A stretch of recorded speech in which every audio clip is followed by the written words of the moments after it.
సంతోషం. మరి కింద గ్రామాలన్నీ కూడా మన భీమవరం నియోజకవర్గంలో గ్రామ దేవతలు అందరూ కలిసికట్టుగా పూర్తి చేసిన తర్వాతే మనం ఏదైనా ఈ కార్యక్రమం మొదలెడతాం. అటువంటి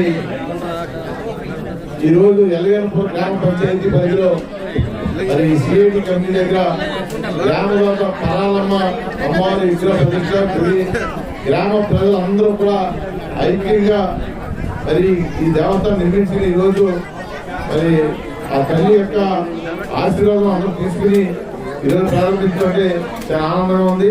ఆ దేవత యొక్క ఆశీస్సులు గ్రామ ప్రజల మీద, అలాగే ఈ ప్రాంతం మరి పాడి పంటలు ఆయుర్వేదాలు అత్యవసరం అందరూ ఉండాలని చెప్పి రాబోయే రోజుల్లో కూడా మన భీమవరం నియోజకవర్గం అలాగే మన ఎరువులు తీసుకోవాలి కానీ అలాగే వ్యవసాయ భూములు తీసుకోవాలి కానీ అందరూ కూడా అందరూ ఆడపడుతులు ఈరోజు గ్రామం కూడా ఆడపడుతులు అన్ని చోట్ల ఆడపడుతుంది. ఈరోజు వచ్చి ఈరోజు అమ్మవారిని దర్శనం చేసుకుని పూజ చేసుకున్నారంటే చాలా సంతోషం తెలియజేసుకుంటూ మరి ఈరోజు గ్రామ ప్రజలందరూ కూడా ఆ పరాలమ్మ ఆశలు ఉండాలని చెప్పి మీ అందరికీ శుభాకాంక్షలు తెలియజేసుకుని చదువుకుని చేయండి.